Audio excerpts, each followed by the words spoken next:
السلام علیکم ناظرین، میں ہوں آپ کی ہوسٹ حریم بیگ اور آپ دیکھ رہے ہیں الخدمت نیوز۔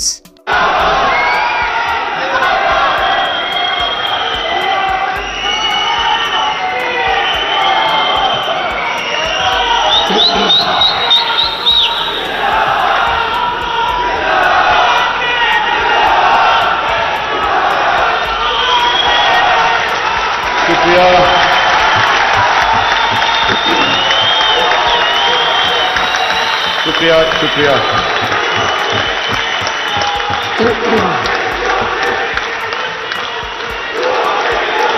بسم اللہ الرحمن الرحیم۔ بس ایاک نعبد و ایاک نستعین۔ سب سے پہلے میں سب کا شکریہ ادا کرنا چاہتا ہوں جنہوں نے آج یہ ہمارا جو 3 سال جو ہم آج 3 سال کی اپنی پرفارمنس لوگوں کے سامنے رکھ رہے ہیں۔ میں فواد چودھری آپ کا، سیف اللہ نیازی آپ کا اور فاروق حبیب سب کا، یوتھ ونگ سب کا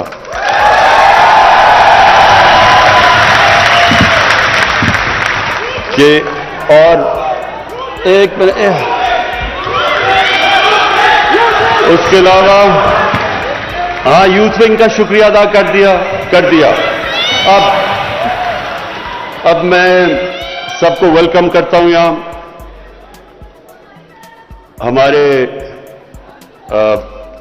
ہمارے منسٹرز، صوبائی اور فیڈرل منسٹرز اور ابھی جو الیکٹ ہوئے ہیں آزاد کشمیر کے پریزیڈنٹ، وہ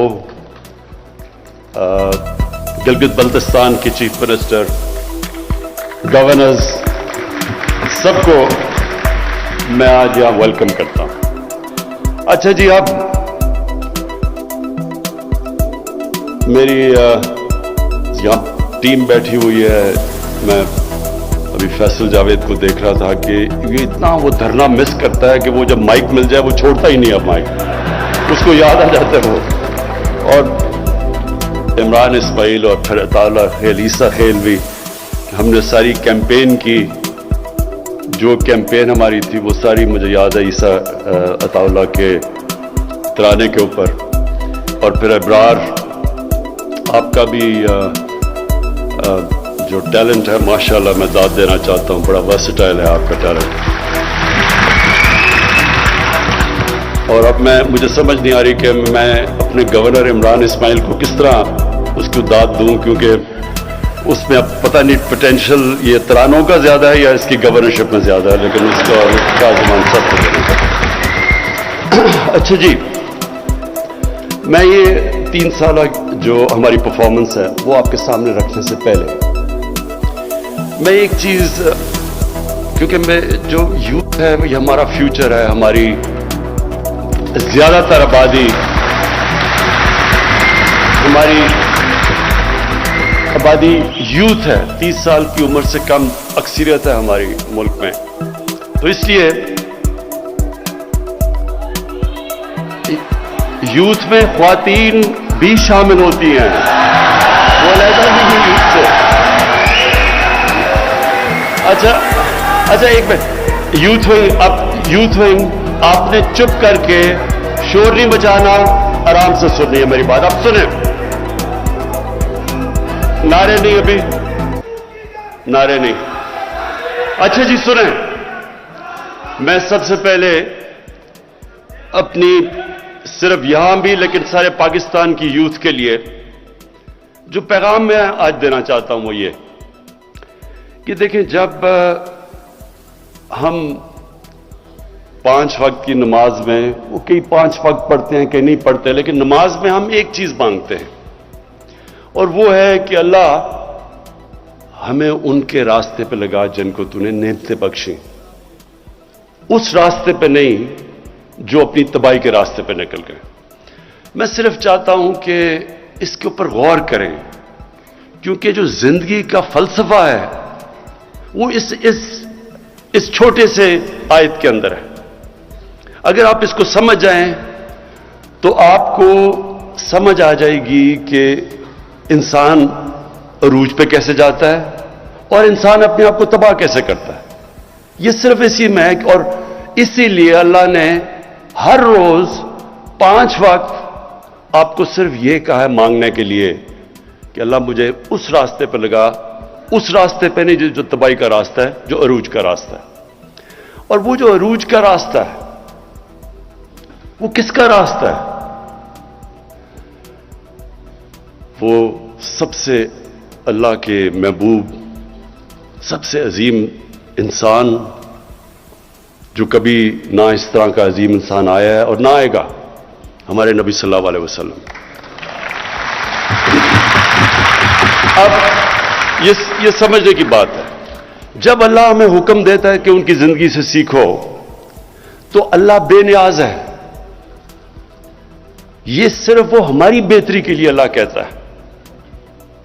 اگر ہم نے ایک عظیم انسان بننا ہے تو اللہ نے راستہ بتا دیا. اور اسی لیے یہ ضروری ہے کہ ہماری یوتھ کو, ہمارے بچوں کو, خاص طور پر آج کل کے زمانے میں بہت ضروری ہے اس چیز کا سمجھنا کہ ہم جب ان کے راستے پہ چلتے ہیں تو ہم اپنی عظمت کے راستے پہ جاتے ہیں. اور جب ابھی یہ ساری جو سٹرگل کی ویڈیوز دکھائی گئی کہ ہماری, اور واقعی بڑی لمبی سٹرگل ہے, 25 سال اور 22 سال پہلے اقتدار کے باہر, تو یہ میری انسپریشن کیا تھی سٹرگل کی؟ ایسے ایسے وقت تھے جب کہ 5-6 لوگ رہ گئے تھے جو ایکٹیو پارٹی میں رہ گئے تھے. ایک وقت ایسا تھا کہ پارٹی سکڑ کے 5-6 لوگوں کی رہ گئی تھی, باقی گھروں میں بیٹھ گئے تھے. اور اونچ نیچ آتی ہے, ہر تنظیم میں, انسان کی زندگی میں اونچ نیچ آتی ہے. اور وہ جو برا وقت تھا, اور جب لوگ مذاق اڑاتے تھے, مجھے کئی لوگوں نے کہا کہ جی ہمیں شرم آتی ہے, ہم جب گھر جاتے ہیں ہمارا مذاق اڑتا ہے کہ آپ تحریک انصاف میں ہیں. کئی میرے اپنے, بلکہ یہاں بھی 1-2 بیٹھے ہوں گے جن کو یاد ہوگا کہ وہ جب گھر جاتے تھے تو ان کی بیوی کیا کہتی تھی جب وہ کہتے تھے میں تحریک انصاف میں ہوں. تو یہ میری انسپریشن, سوچے نا مجھے, میں ایک انسان جس کو اللہ سب کچھ دے چکا تھا, بڑا نام تھا, کوئی کسی چیز کی کمی نہیں تھی, تو سوچے کہ مجھے یہ بار بار یہ سننا پڑتا تھا, مذاق اڑاتے تھے لوگ. کئی لوگ ویسے ہی کرکٹ کے دنوں میں میرے خلاف ہوئے تھے کیونکہ وہ جیلسی ہوتی ہے, جو کامیاب انسان ہوتا ہے اسے لوگ جیلس ہوتے ہیں. تو وہ ان کو موقع مل گیا کہ اچھا جی اب تو یہ نیچے آیا تو اس کو برا بھلا کہو. دیکھیں, میں نے صرف ایک چیز پہ دیکھتا تھا کہ ہمارے نبی صلی اللہ علیہ وسلم, انہوں نے بھی بڑا مشکل وقت گزارا. اللہ کے حبیب تھے, انسان جس کو سب سے زیادہ اللہ پسند کرتے تھے. تو اگر اللہ ان کو 13 سال ان کی زندگی اگر آپ سٹڈی کریں تو کتنے مشکل وقت سے وہ گزرے تھے. کوئی ضرورت نہیں تھی ان کو, کامیاب تھے, وہ خوش تھے, کامیاب بزنس مین تھے, تاجر تھے, کوئی ان کو ضرورت نہیں تھی, سارے عزت کرتے تھے, صادق اور امین تھے, فیصلے کرانے کے لیے سارے ان کے پاس جاتے تھے. تو ایک دم جب وہ رائے حق پہ آئے تو لوگوں نے مذاق اڑایا ان کا, کیا کیا نہیں کیا ان سے, اور وہ کتنی تکلیف سے گزرے. تو میں ہمیشہ ان کی زندگی سے سیکھتا تھا کیونکہ ہمیں قرآن میں حکم تھا. اور یہ آپ سب کے لیے, اور میں خاص طور پہ اپنے یوتھ کے لیے کہنا چاہتا ہوں, دیکھیں یہ جو 2 راستے ہیں کہ ان کے راستے پہ لگا جن کو نعمتیں بخشیں, تو کیا وہ نعمتوں کا راستہ آسان راستہ ہے؟ اگر آسان ہوتا تو سب سے زیادہ نعمتیں تو انہوں نے نبی صلی اللہ علیہ وسلم کو بخشی تھی, تو ان کا تو بڑا مشکل راستہ تھا. کہنے کا مقصد یہ ہے کہ جو ایک قرآن کی ایک آیت ہے کہ جس کو تم اپنے لیے اچھا سمجھتے ہو وہ برا ہے, وہ کئی دفعہ تمہارے لیے برا ہے, اور جس کو تم برا سمجھتے ہو وہ اچھا ہے. مطلب یہ کہ کبھی بھی برے وقت سے ڈرنا نہیں چاہیے. جب میں پہلی دفعہ جب پرائم منسٹر بنا تو میں نے پہلی بات کی کہ یہ مشکل وقت ہے, لیکن گھبرانا نہیں ہے, کیونکہ مشکل وقت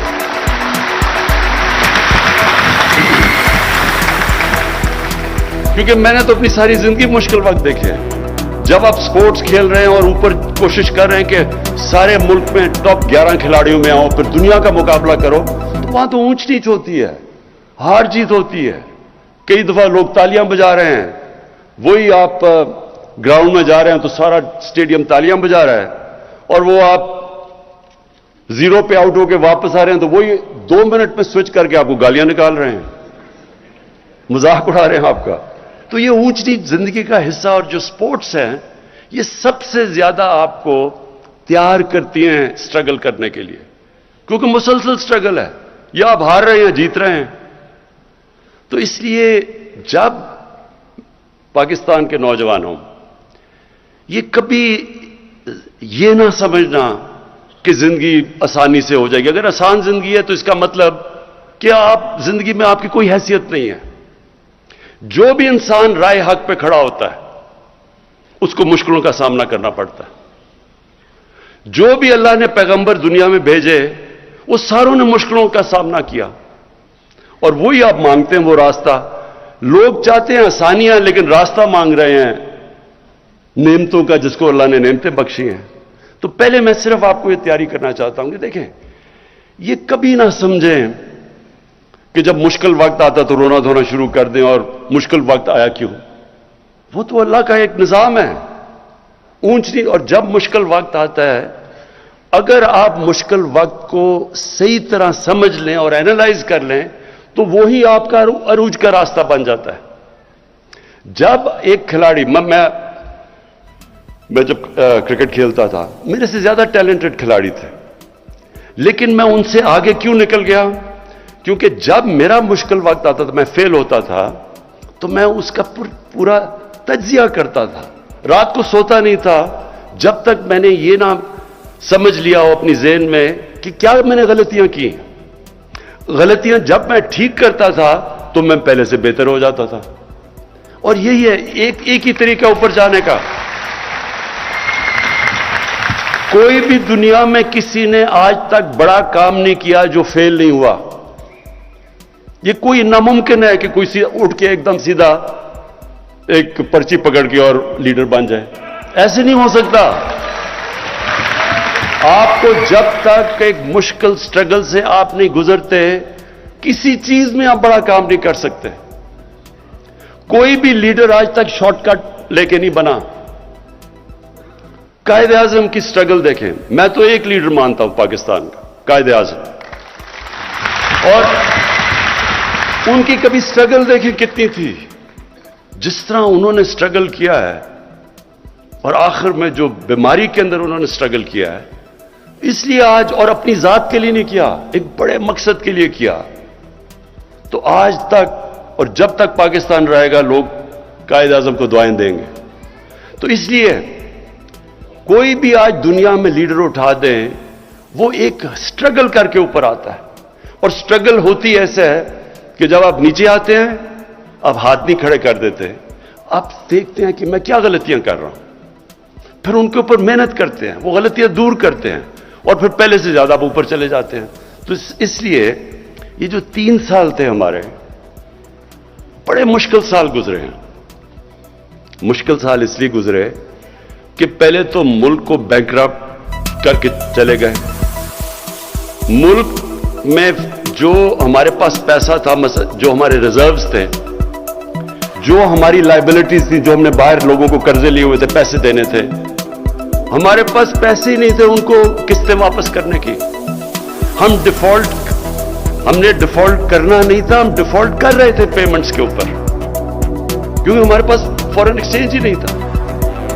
ہماری جتنا ہم نے باہر پیسے دینے تھے, ہمارے پاس اتنے ریزروز ہی نہیں تھے.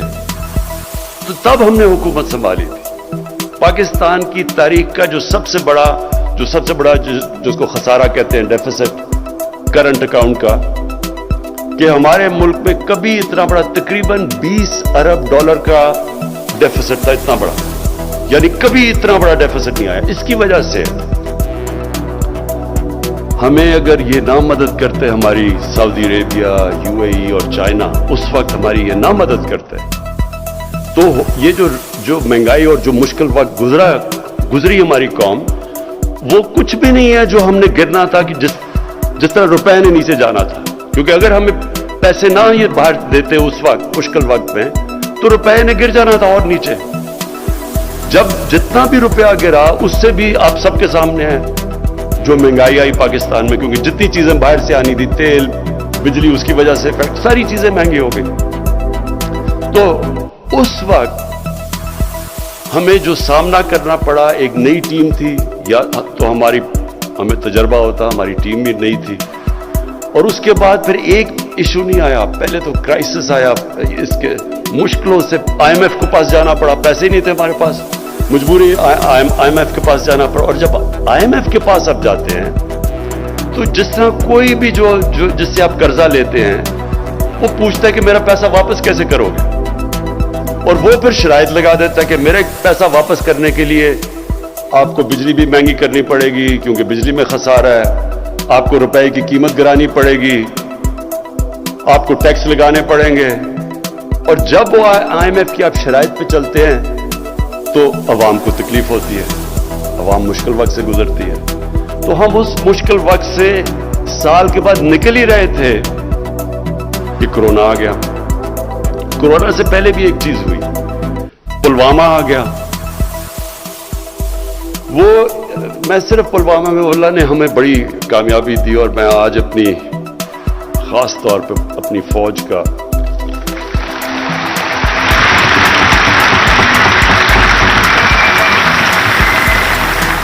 खास तौर पे उनका इसलिए शुक्रिया उनका अदा करता हूं, अल्लाह का शुक्र करता हूं कि हमारे पास ऐसी फौज और एयरफोर्स है। क्योंकि जब वो फैसला करना था, और बड़ा जब उन्होंने हमारी पाकिस्तान में आके रात को वो बमबारी की उनके जहाज से, तो उस वक्त मुझे एहसास हुआ कि अगर हमारे पास इस तरह की फौज ना हो जो हमें कॉन्फिडेंस हो कि ये हमें सिक्योरिटी देगी, तो कितना एक ताकतवर, एक बड़ा मुल्क, 7 गुना ज्यादा बड़ा मुल्क, उसके सामने क्या करेगी, हमारी अवाम क्या करेगी। तो उधर एहसास होता है अपनी फौज का। और फिर मुझे ये इन 3 सालों में जो सबसे ज्यादा तकलीफ हुई कि जिस तरह ये जो माफिया है, इन्होंने हमारी फौज के खिलाफ जो तकरीरें की, जो स्टेटमेंट्स दी, लेकिन मैंने भी फौज की तनकीद की हुई है माजी के अंदर, मैंने भी किया। कोई भी इदारा है, अदलिया है, वो भी गलतियां करती है, फौज भी गलतियां करती है, हम पॉलिटिशियंस गलतियां करते हैं। लेकिन ये तो नहीं मकसद कि आप अपनी फौज को बुरा भला कहना शुरू हो जाए, फौज के पीछे पड़ जाए। और फौज के पीछे इसलिए पड़े हैं कि आप चाह रहे हैं कि किसी तरह फौज गवर्नमेंट को गिरा दे, या अपने आप को डेमोक्रेट्स कहते हैं और उनके पीछे पड़े हुए हैं कि डेमोक्रेटिक गवर्नमेंट को गिरा दें। तो इसलिए जो उन्होंने तनकीद की, और बाहर जो पूरी, हमें पता है कि हिंदुस्तान की लॉबी पूरी तरह कोशिश में है कि पाकिस्तानी फौज को बुरा भला कहे, उसके पीछे पड़े। अभी जो अफगानिस्तान में हो रहा है, पूरा जोर लगाया हुआ है कि जी ये तालिबान सिर्फ जीते हैं पाकिस्तान की फौज की वजह से, और पूरी कैंपेन चली हुई है हमारी फौज को डिस्क्रेडिट, और अब से नहीं, देर से चल रही है। और यहां बैठे हुए लोग पूरा उन्होंने महाज बनाया हुआ है फौज के खिलाफ। और मैं ये आपको कहता हूं कि मुझे मैंने वैल्यू किया अपनी फौज को जब वो पुलवामा हुआ, कि हमें एक कॉन्फिडेंस था, इसलिए हम दिलेरी से उनको कह सकते थे, नरेंद्र मोदी को, कि अगर तुमने कुछ किया तो हम तुम्हें वापस जवाब देंगे। अगर हमारी फौज अगर ना होता ये, तो खुद सोच ले कि मैंने पता नहीं क्या मुश्किल वक्त गुजरना था। अच्छा, उसके बाद कोरोना हो गया। अब कोरोना के अंदर आप लोगों को पूरी तरह अंदाजा नहीं है कि वो कितना हमारे लिए मुश्किल वक्त था। एक मिनट, बस अब आपने मुझे इंटरप्ट नहीं करना, ओके? साथ वालों ने पकड़ के उसको बाहर निकाल देना अगर किया। अच्छा सुना जरा,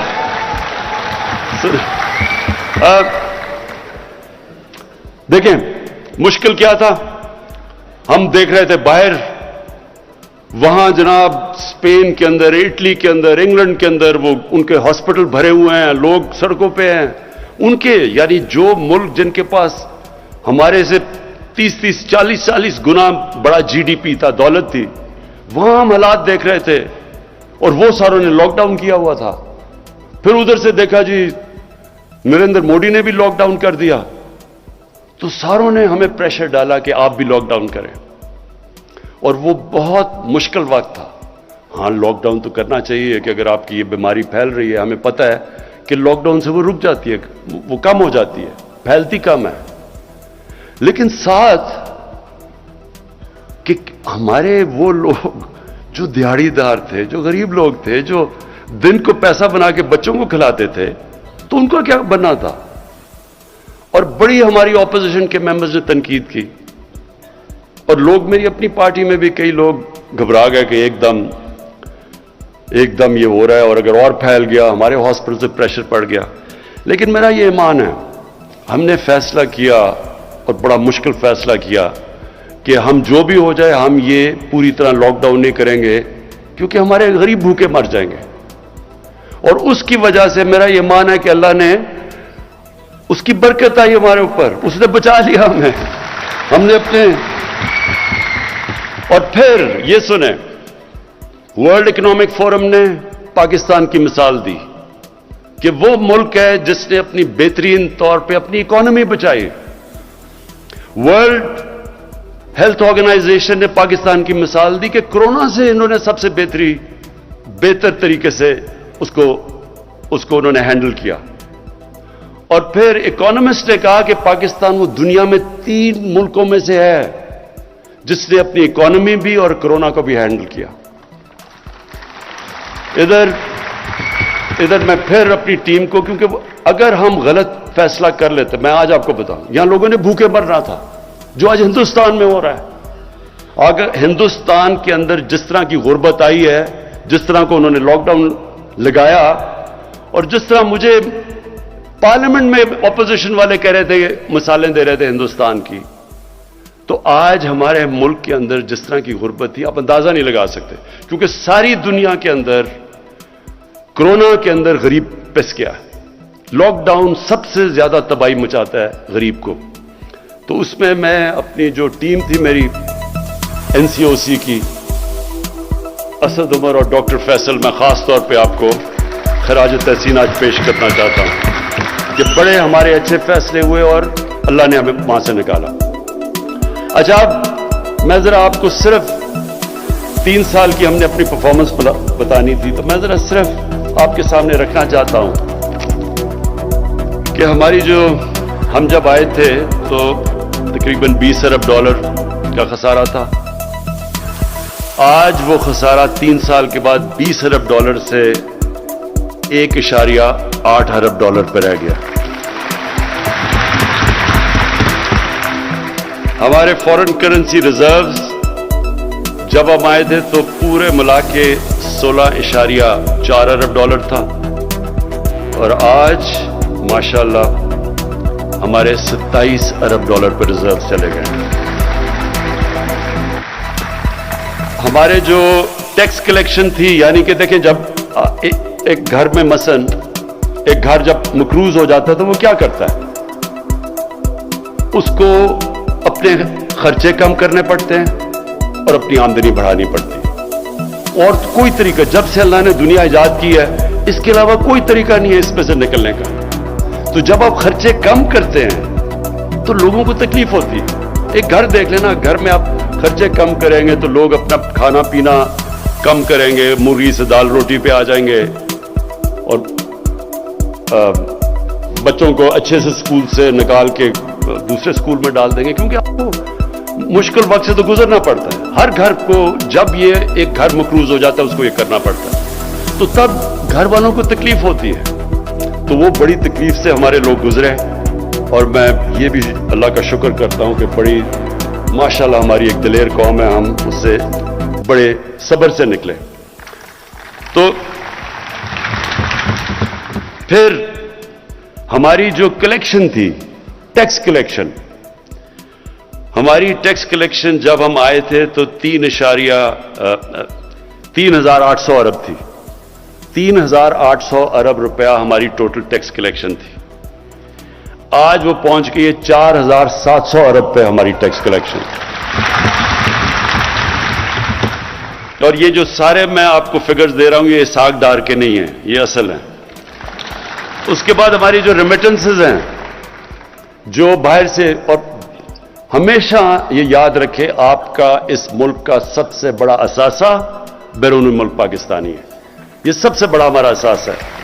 इन्होंने हमें इस वक्त, हमें इस कौम को उनका खास शुक्रिया अदा करना चाहिए, क्योंकि इन्होंने हमें बड़े मुश्किल वक्त से निकाला।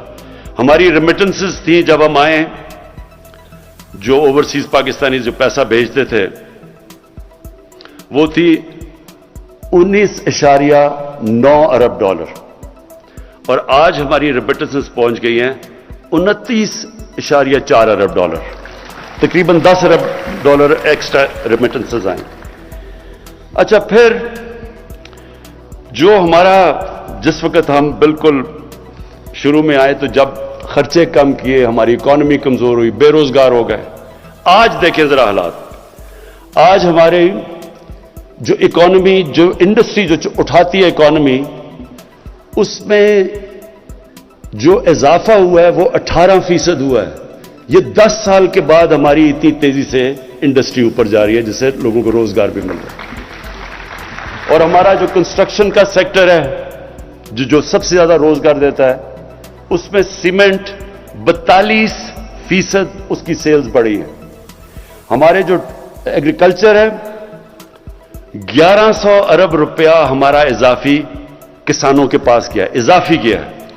और उसके और वो नजर आता है कि रिकॉर्ड हमारी मोटरसाइकिलों की बिकी हैं, रिकॉर्ड ट्रैक्टर हमारे बिके हैं, और गाड़ियों की सेल 85% बढ़ गई है। टोयोटा ने अपनी सारी तारीख में इतनी गाड़ियां नहीं बेची जो आज बेची हैं। इसका मतलब कि लोगों के अंदर खुशहाली आ रही है। और फिर जो हमारे आने से, अब जो मैं दूसरी चीज कहना चाहता हूं कि हमारा आने में तीन चीजें, हमारा जो स्लोगन है कि इंसाफ, इंसानियत और खुददारी। तो इंसाफ के लिए, इंसाफ क्या है? इंसाफ का मतलब कानून की बालादस्ती, कानून की हुक्मरानी। मैं जरा सिर्फ आपको समझाता हूं कि इसमें मकसद, फर्क क्या होता है। जिधर कानून की हुक्मरानी होती है, वह सब कानून के सामने एक बराबर होते हैं। जब ताकत की हुक्मरानी होती है तो ताकतवर के लिए कानून और कमजोर के लिए दूसरा। मैं आपको एक मिसाल देता हूं, जो पाकिस्तान में अगर आपको आसानी से आप समझ जाएंगे कि असल में हमारा मुल्क का सबसे बड़ा मसला क्या रहा है, और वो है कि यहां रूल ऑफ लॉ, कानून की हुक्मरानी नहीं हुई। आसिफ जरदारी 88 से लेकर 90 तक पीपल्स पार्टी की हुकूमत पावर में थी। 90 को उनकी गवर्नमेंट जाती है और नून लीग आ जाती है। Asif Zardari prime minister house से सीधा जेल में चले जाते हैं करप्शन पे। 93 के अंदर नून लीग की हुकूमत चली जाती है, पीपल्स पार्टी वापस आ जाती है। आसिफ जरदारी सीधी जेल से उठ के प्राइम मिनिस्टर हाउस। फिर 96 में फिर पीपल्स पार्टी हुकूमत जाती है, वो फिर प्राइम मिनिस्टर हाउस से सीधा जेल। इसका मतलब क्या कि जब वो ताकत में हैं तो पाकिस्तान का कानून उनको नहीं पकड़ सकता। वो सिर्फ जब ऑपोजिशन में जाते थे तो कानून पकड़ दो। तो देखें, ये सिर्फ मैं आपको इसलिए मिसाल दे रहा हूं, कोई भी मुल्क, ये ज़हन में डाल लें, कोई मुल्क तरक्की नहीं कर सकता जिधर रूल ऑफ लॉ नहीं होता। और इसीलिए मदीना की रियासत में जब उनके पास खुशहाली नहीं थी, तब शुरू में बड़ा मुश्किल वक्त था। शुरू के अंदर तो पहले 4-5 साल तो मुश्किल से उम्मत बची थी। जंगे खंदक में, जंगे ओहद में मुश्किल से बचे थे, खाना नहीं था, बुरे हालात थे। लेकिन कानून की बालादस्ती कायम की, कानून से ऊपर कोई नहीं था।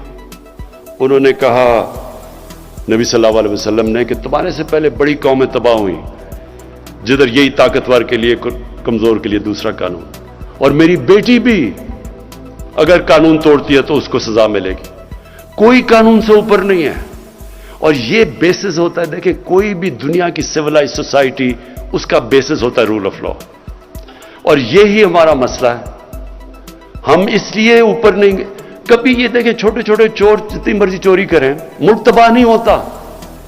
मुल्क तबाह तब होता है जब इमरान खान और प्राइम मिनिस्टर और उसके वजीर चोरी शुरू करते हैं, क्योंकि मुल्क का खजाना तो हमारे हाथ में है। तो करप्शन आम आदमी की, लोगों को तंग करती है। पटवारी की करप्शन, लोग तंग होते हैं उससे, या थानेदार की। लेकिन मुल्क जो तबाह होता है जब उसके ताकतवर, उसके प्राइम मिनिस्टर, वजीर, जब वो चोरी शुरू करते हैं। इसलिए सारी दुनिया में आज डेवलपिंग वर्ल्ड, जिसको डेवलपिंग वर्ल्ड, गरीब मुल्क जो हैं, उनके अंदर एक ही मसला है, ताकतवर कानून से ऊपर है। एक फैक्ट आई रिपोर्ट मैं बार बार मिसाल देता हूं, क्योंकि यूनाइटेड नेशंस के सेक्रेटरी जनरल ने, उसने एक पैनल अपने नीचे बिठाई और उन्होंने कहा, बताओ कि ये अमीर और गरीब मुल्कों में इतना फासला क्यों बढ़ता जा रहा है। तो फैक्ट आई पैनल की जो रिपोर्ट है, उसने ये कहा कि हर साल गरीब मुल्कों से, डेवलपिंग वर्ल्ड से 1000 अरब डॉलर चोरी होके जाता है अमीर मुल्कों में और ऑफशोर अकाउंट्स में और मेफेयर की तरह फ्लैट्स में हर साल। ये ऐसे है, मैं आपको एक और मिसाल देता हूं। जब अंग्रेज हिंदुस्तान में आया तो औरंगजेब के जाने के बाद हिंदुस्तान का जो सालाना आमदनी थी, जिसको जीडीपी कहते हैं, वो 24% थी दुनिया की जीडीपी। दुनिया का सबसे अमीर खित्ता था ये। और बंगाल मुगलों का सबसे अमीर प्रोविंस था। अंग्रेज ने शुरू किया बंगाल से, और उसने जब 200 साल हुकूमत करके गया तो बंगाल सबसे गरीब सूबा हो गया अंग्रेजों का।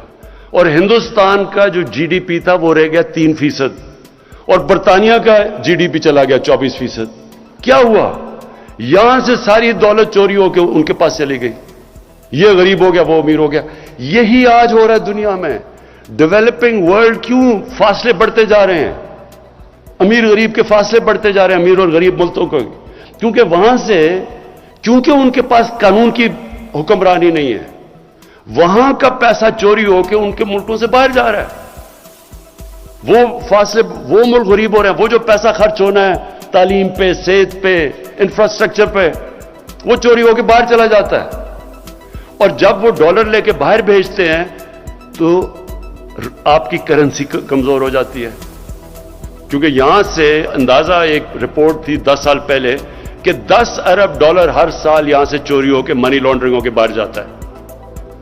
तो वो अगर 10 अरब डॉलर ना आप रोक लें तो हमें आईएमएफ से कर्जा ही ना लेना पड़े। तो ये जो हमारा मसला नहीं, ये सारी डेवलपिंग वर्ल्ड का मसला है। इसलिए ये जो रूल ऑफ लॉ है, ताकतवर को कानून के नीचे लाना, ये एक जिहाद है। अल्लाह कुरान में कहता है कि मेरी जमीन में इंसाफ कायम करो। ये हमारा फर्ज है। और इसलिए ये है असल में जंग जो 3 साल में हमने सबसे ज्यादा लड़ी है। जो इब्रार ने बताया कि जी मायूसी फैला देते हैं, ये कौन मायूसी फैला रहा है? ये वो माफियाज हैं। वो माफियाज हैं जो चाहते हैं कि गवर्नमेंट फेल हो, क्योंकि वो पुराना जमाना फिर आ जाए जिधर लूटमार शुरू है। उनकी पूरी कोशिश है कि आपकी ये तहरीक इंसाफ की हुकूमत कामयाब ना हो और हमारी जो कोलिशन गवर्नमेंट है, क्योंकि वो चाहते नहीं हैं, क्योंकि उनके लिए आसान, यहां से मुल्क से पैसा निकाला, बाहर ले गए, बाहर बड़े बड़े घर और प्रॉपर्टीज ले ली। तो मैं सिर्फ अब आपको, हम जब आए हैं, जरा मैं आपको बताऊं कि फर्क क्या पड़ा है। क्या फर्क पड़ा है कि हमारे आने से पहले। अब मैं जरा 2 आपको फिगर्स देता हूं। पंजाब की पहले बताता हूं कि पंजाब की एंटी करप्शन, इन्होंने नून लीग के 10 सालों में जो टोटल पैसा एंटी करप्शन ने रिकवर किया था वो 2.5 अरब रुपया था। हमारे सिर्फ अभी 3 सालों में पंजाब की एंटी करप्शन ने 450 अरब रुपया अब तक रिकवर कर चुके हैं। यही नैब थी, यही कानून थे नैब के। नैब ने अपने 18 सालों में हमारे आने से पहले 18 सालों में जो पूरा अब तक पैसा उन्होंने रिकवर किया था वो 290 अरब रुपया था, और हमारे 3 सालों में उन्होंने 519 अरब रुपया रिकवर कर चुके हैं। और इसलिए आप देखते हैं बड़ा शोर मचा हुआ है।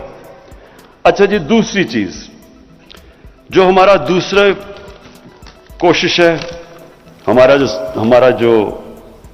जो मंशूर है वो है इंसानियत। इंसानियत का मतलब ये कि बजाय एक स्टेट जो सिर्फ कानून बनते हैं, जिसको एलीट कैप्चर कहते हैं, सारे कानून, सारी बिजनेस, सारे फायदे एक छोटे से तबके को, अमीर अमीर होता जाता है, गरीब गरीब होता जाता है। यह हमारी पहली गवर्नमेंट है जिसने फैसला किया कि हम नीचे से लोगों को ऊपर उठाएंगे। और ये हम किधर, ये मदीना की रियासत का असूल था।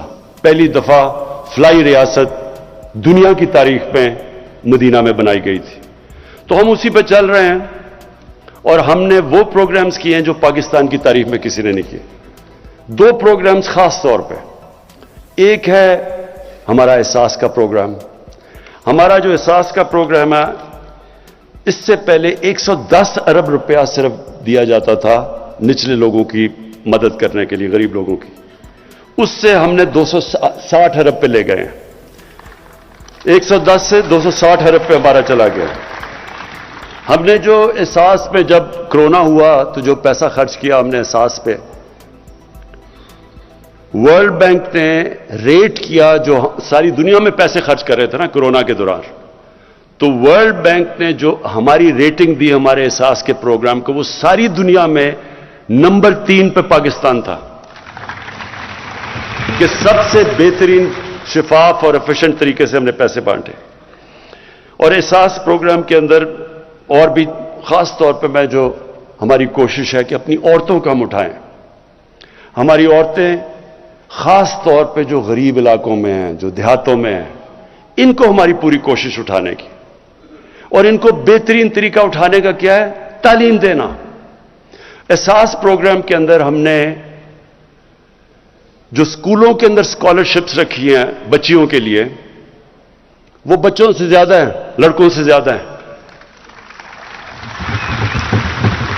और जो हमने अंडर ग्रेजुएट स्कॉलरशिप्स दिए हैं, वो औरतों को भी 50% है और लड़कों को भी, स्टूडेंट्स को भी, मेल को भी 50% है। कोशिश क्या है? देखिए, मैं ये टीवी प्रोग्राम देखता हूं, ये आजकल ये जो अफगानिस्तान के ऊपर प्रोग्राम्स हो रहे हैं, यूरोप, सारी दुनिया मगरब में, कि जी वो अफगानिस्तान की औरतों की बड़ी बुरी, उनको सबको फिक्र पड़ी अफगानिस्तान की औरतों की। वो जी पता नहीं तालिबान क्या कर देंगे औरतों को। कभी दुनिया की तारीख में कभी किसी ने बाहर से आके किसी मुल्क की औरतों को हुकूक दिलवाया आज तक? कभी कोई दिलवा सका है? मुझे एक दुनिया में, मैं एक तारीख का तालिब इल्म हूं, मुझे कोई दुनिया में यह बता दे कि जी बाहर से किसी ने मुल्क में आके तो किसी और मुल्क की औरतों को हुकूक दिलवा दिए। औरतें खुद हुकूक दिलवाती हैं। हमारी औरतों में ताकत है अपने आप को, अपने हुकूक लेने के लिए। हमने सिर्फ उनको तालीम देनी है, हमने एम्पावर करना तालीम दे के। औरतें खुद अपने हुकूक, जो इंग्लैंड में या हुकूक या जो वेस्ट में दिलवाए थे, वो क्या किसी ने फतह करके दिलवाए थे उनको हुकूक? उनकी अपनी मूवमेंट थी, औरतों की मूवमेंट थी, सफरेजेट्स थी, उन्होंने बड़ी मेहनत करके अपने हुकूक लिए हैं। तो हमारी औरतों के पास हमने सिर्फ उनको तालीम देनी है, और इसके ऊपर हमारी गवर्नमेंट का सबसे ज्यादा जोर है। उसके अलावा भी हमने इनकी कई चीजें जो गरीब इलाकों में औरतें, उनके लिए मुश्किल है। मसलन हमने एक सक्सेशन सर्टिफिकेट्स निकाले हैं। अब बचाए औरतें, बड़ा मुश्किल होता था उनको जाके सक्सेशन सर्टिफिकेट्स को जाके वेरीफाई करना, तो अब वो सिर्फ नादरा ऑफिस में जाएं और वो आराम से उनके लिए हो जाते हैं। और इसका सबसे बड़ा फायदा ये है कि जो इनहेरिटेंस लॉज है, औरतों की जो जायदाद मिलनी चाहिए, वो भी पहली दफा हम अब इंश्योर कर रहे हैं, क्योंकि औरतों को जायदाद में हिस्सा नहीं मिलता। वो भी इंशाल्लाह हम पूरी तरह उस पर जोर लगा रहे हैं। अच्छा जी, अब जो सबसे बड़ा हमारा इसके साथ साथ एहसास के साथ प्रोग्राम चलने वाला है, वो कामयाब पाकिस्तान है। इसकी हम पूरी डिटेल्स काम कर रहे हैं। बहुत बड़ा प्रोग्राम है। اس میں جو ہماری 40 لاکھ نچلے غریب خاندان ہیں ان کے لیے ہم 4 چیزیں کرنے لگے. سب سے پہلے ان کو قرضے، سود کے بغیر ان کو قرضے دیں گے. ہر غریب خاندان میں، یہ 40 لاکھ غریب خاندان ہیں سب سے نیچے، ہر غریب خاندان کو ان میں سے ایک فرد کو سود کے بغیر قرضہ. اس کے بعد ایک فرد کو ٹیکنیکل ایجوکیشن تاکہ وہ ہنر سیکھ سکے.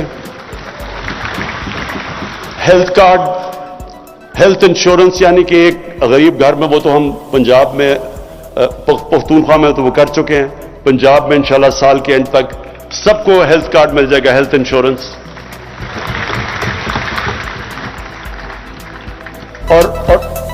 اور اس کے علاوہ ہاں لیکن میں عرض کر دوں، یہ صوبے خود کر رہے ہیں، یہ ہم سینٹر سے نہیں کر رہے. انشاءاللہ جب یہ ساری صوبوں میں ہو جائے گا تو سندھ کو بھی پریشر پڑ جائے گا، سندھ کے اوپر بھی، کہ ان کو بھی دینے پڑیں گے ہیلتھ کارڈ. اور پھر جو ہمارا بہت بڑا پروگرام ہے، جو ہم نے افورڈیبل ہاؤسز، لوگوں کو گھر دینے ہیں، غریب طبقوں کو جو آج تک کبھی پیسے ان کے پاس نہیں ہوتے گھر بنانے کے لیے، تو ایک غریب خاندان کو ہم پورا سود ان کو ہم وہ قرضے دیں گے. یعنی جس طرح کہ اگر انہوں نے مہینے کا کرایہ دینا ہے، وہ کرایہ کی جگہ وہ قسط ہو جائے گی اور ان کا گھر اپنا ہو جائے گا. کسانوں کے لیے کسان کارڈ، یہ پہلی دفعہ ابھی پنجاب میں شروع ہے. یہ ہماری ساری انشاءاللہ جدھر بھی آزاد کشمیر میں بھی، گلگت بلتستان اور پختونخوا میں بھی، اس کا مقصد یہ ہوگا کسان کارڈ کا کہ بجائے کسان کے اوپر واؤچرز ہوتے تھے اور بڑے مشکل ہوتے تھے، ان کو پیسہ بھی نہیں نیچے پہنچتا تھا، اب ان کو کارڈ ملے گا.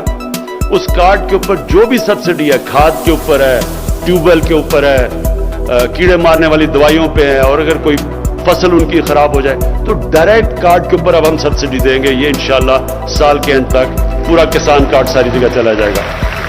اور کسانوں کے لیے اس کے علاوہ 10 ڈیمز بن رہی ہیں پاکستان میں. انشاءاللہ اگلے 10 سال تک ہماری 10 ڈیمز پوری ہو جائیں گی. 2025 میں مومن ڈیم سب سے پہلے بن جائے گی، اس کے بعد پھر داسو. اور اس کا یہ ہوگا پہلی دفعہ پاکستان میں 50 سال میں کوشش کی ہے کہ پاکستان کے ریزروائرز بڑھے تاکہ کسانوں کو پانی زیادہ ملے، کیونکہ آگے پانی کا بڑا مسئلہ آ رہا ہے. اور پھر تعلیم میں سب سے پہلے تو ایک کریکولم، ایک نصاب. یہ بڑا مشکل کام تھا. میں اپنی ٹیم کو، دونوں جو ہمارے پروونشل اور فیڈرل ایجوکیشن منسٹرز ہیں، ان کو خاص طور پر میں داد دیتا ہوں. بڑا مشکل کام ہے ایک نصاب، کیونکہ انگریزوں کا بنایا ہوا سسٹم تھا. ایلیٹ کے لیے انگلش میڈیم، لوگوں کے لیے اردو میڈیم، 7 دینی مدرسے، 3 سسٹمز تھے. یہ بڑی مشکلوں سے ہم ایک نصاب لے کے آئے ہیں. اور اس کا مقصد کیا ہے؟ اس کا مقصد یہ ہے کہ عام لوگوں کو، جن کو موقع ہی نہیں ملتا اوپر آنے کو کیونکہ ان کو انگریزی نہیں آتی، تو ان کو انگریزی بھی سکھائی جائے، اور دوسری طرف جو انگلش میڈیم ہے وہ بالکل ایک علیحدہ ہی قوم نہ بن جائے، وہ ان کے اندر بھی پاکستانیت ڈالیں. اور ساتھ ساتھ جو سب سے بڑی چیز انشاءاللہ اگلے 5 مہینے میں ہو جائے گا، 8، 9 اور 10 میں کلاسز میں ہم ایک سیرت نبی کا پورا ایک کورس شروع کر رہے ہیں.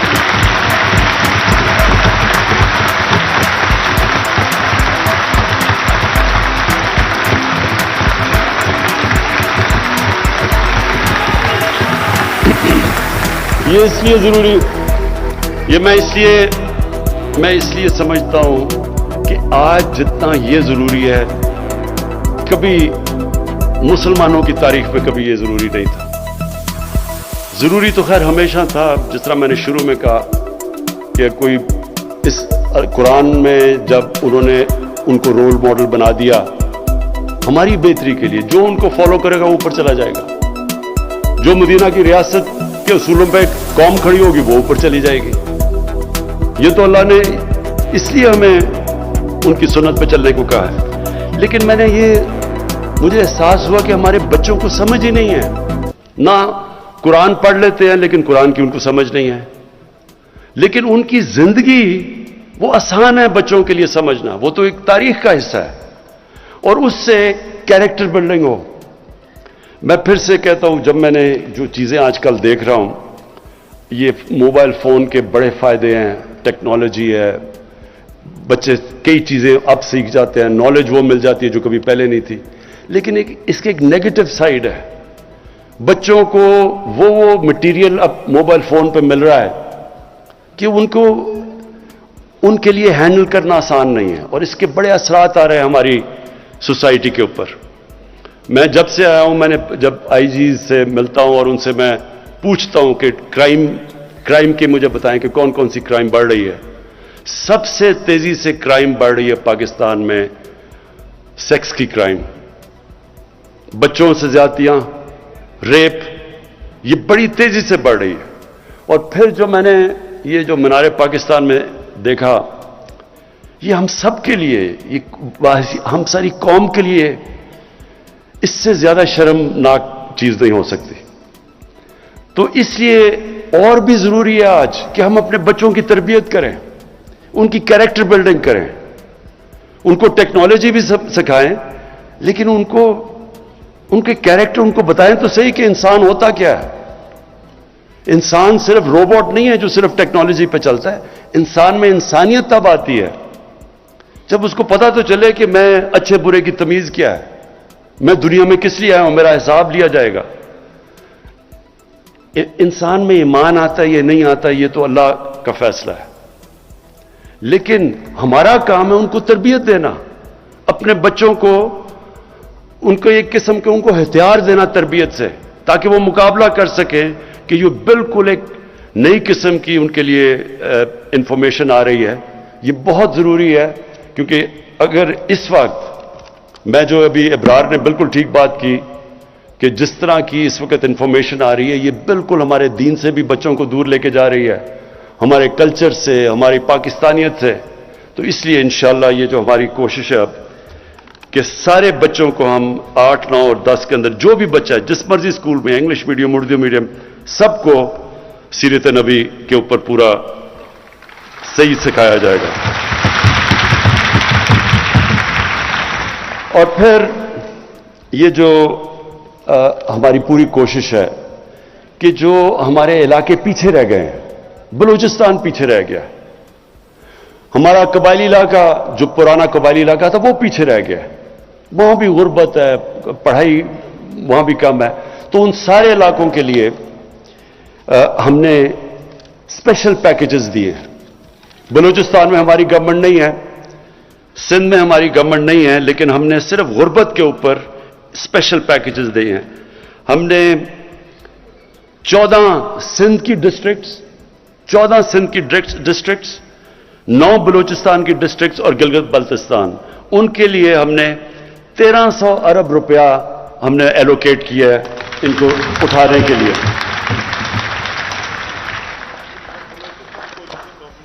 ہاں اچھا, بلوچستان میں ہماری کولیشن گورنمنٹ ہے. اچھا, اب میں آخری چیز پہ آ رہا ہوں, اور یہ بڑا ضروری ہے آپ سب کے لیے کہ دیکھیں, میں پاکستان کی پہلی چپ کر کے سنیں پاکستان کی پہلی جنریشن ہوں. میرے ماں باپ ایک غلام ہندوستان میں پیدا ہوئے تھے.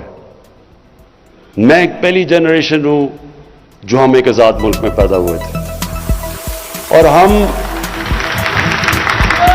جب ہم بڑے ہو رہے تھے تو مجھے اپنے ماں باپ کی ہمیشہ یہ بات یاد رہی کہ تم کتنے خوش قسمت ہو کہ تم ایک آزاد ملک میں پیدا ہوئے. ہمیشہ ماں باپ نے مجھے یہ بتایا. اور مجھے بدقسمتی سے ہمارا جو راستہ ملک کا, ایک ہمارا بہت عظیم قائد اعظم ہمارے لیڈر تھے, میں ہمیشہ کہتا ہوں کہ غلام ہندوستان میں ایک آزاد ذہن تھا قائد اعظم, لیکن جو ہمارا جو ملک کا جو راستہ تھا ایک خوددار قوم بننے کا, بدقسمتی سے ایسی ملک میں لیڈرشپ آئی جنہوں نے دوسروں کے سامنے ہاتھ بھی پھیلا دیے, کبھی یہی نہیں سوچا کہ ہماری اپنی طاقت کیا ہے, कभी कोशिश नहीं की अपने पैर पर खड़े होने की। जब भी एक आदमी, एक इंसान अल्लाह ने हमें बनाया ऐसा है कि जब हम अपने कोई वसाकियां पकड़ लेते हैं या किसी के ऊपर डिपेंड करते हैं तो हम अपनी ताकत नहीं पहचानते। मौलाना रूमी ने एक दफा कहा कि जब तुम्हें अल्लाह ने पर दिए हैं, चूंटियों की तरह जमीन पे क्यों रेंग रहे हो? जब हम अपनी ताकत ही नहीं पहचानते और हम लोगों के सामने हाथ फैला देते हैं, हम अपनी इज्जत और वकार खो बैठते हैं।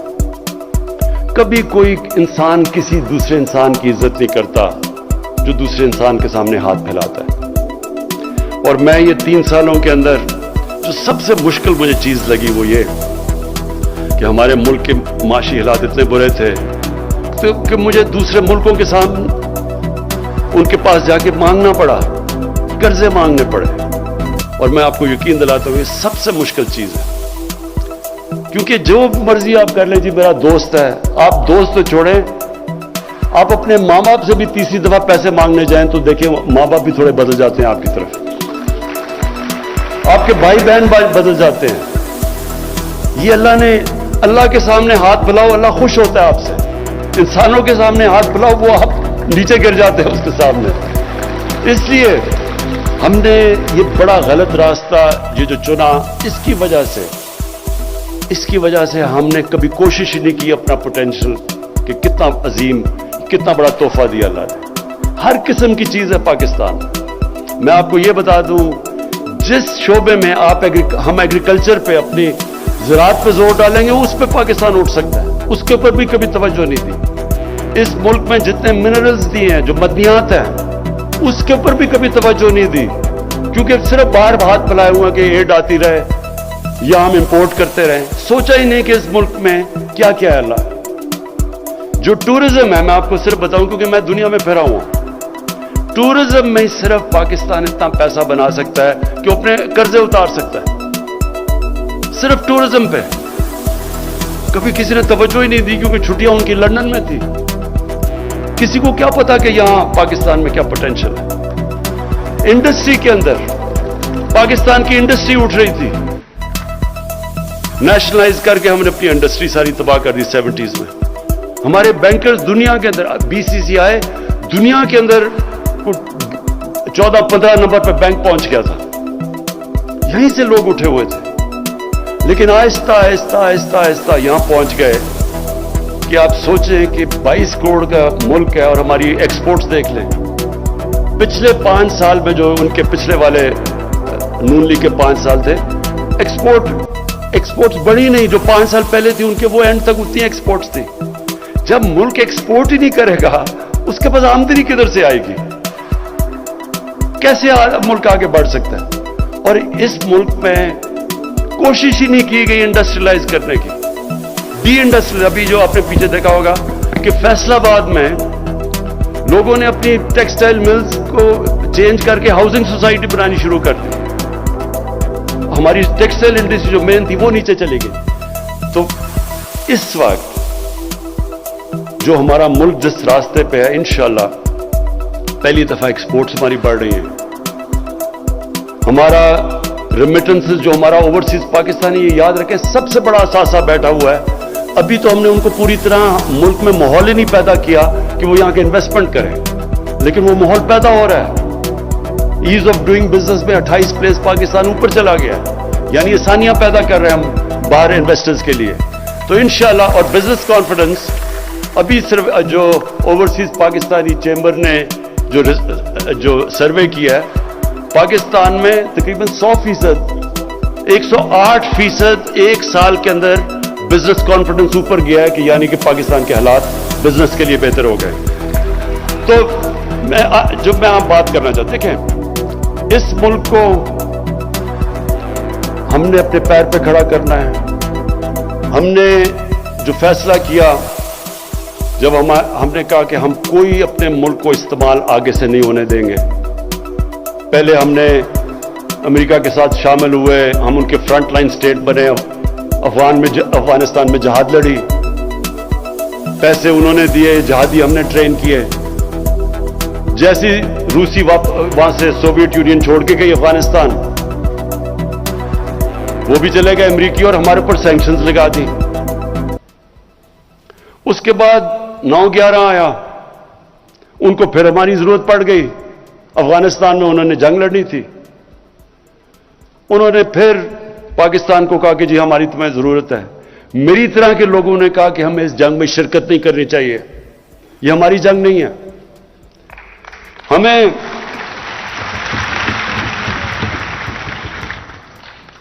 तो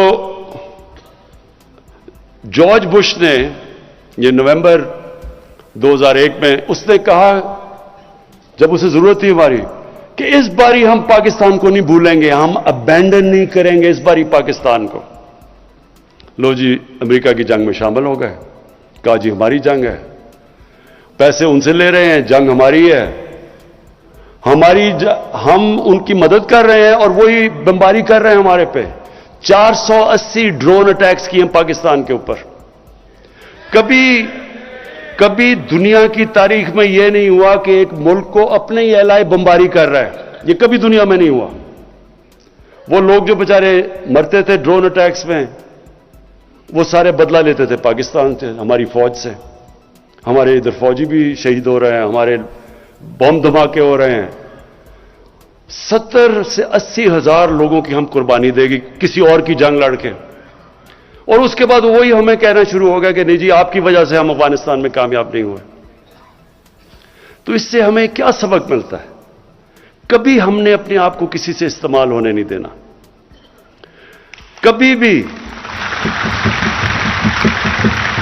कभी हमने अपने लोगों को इस तरह नहीं हमने कुर्बान होने देना किसी और के लिए, क्योंकि उन्होंने तो कुछ नहीं अप्रिशिएट किया।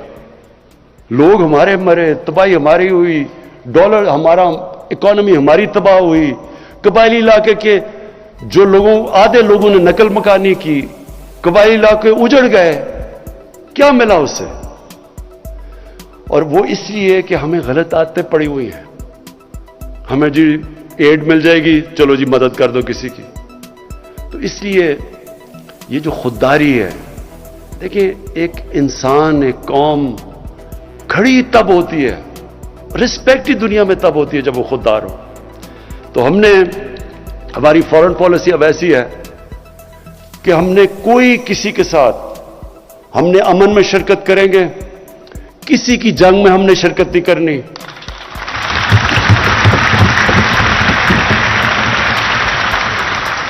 और अफगानिस्तान के ऊपर मैं आखिरी बात कर दूं कि जो अफगानिस्तान में हुआ, जिस तरह 300 तकरीबन 3 लाख अफगान फौज लड़ी नहीं। कई लोग कहते हैं जी देखें बड़े बुज़दिल हैं, वो लड़े नहीं। ये ज़हन में डालने के अफगान कौम दिलेर कौम है, न डर कौम है, लड़ने वाली कौम है। अगर वो ना होती तो 10 लाख अफगानियों ने शहादत दी थी रूसियों के खिलाफ। कोई कौम इस तरह नहीं लड़ी जिस तरह उन्होंने अपनी आजादी के लिए लड़ा। तो सोचने वाली बात यह है कि क्यों ये कौम नहीं लड़ी, क्यों ये इनकी फौज नहीं लड़ी। थोड़े तालिबान तो 70,000 थे, 3 लाख ये की फौज थी, एयरफोर्स उनके साथ, जदीद हथियार उनके पास, टैंक्स उनके पास, क्यों नहीं लड़ी? और इसी के अंदर पता है कि क्यों तालिबान जीते। वो क्यों नहीं लड़े? वो इसलिए नहीं लड़े कि करप्ट गवर्नमेंट के लिए, जो एक करप्ट गवर्नमेंट है उसके लिए कोई नहीं लड़ता।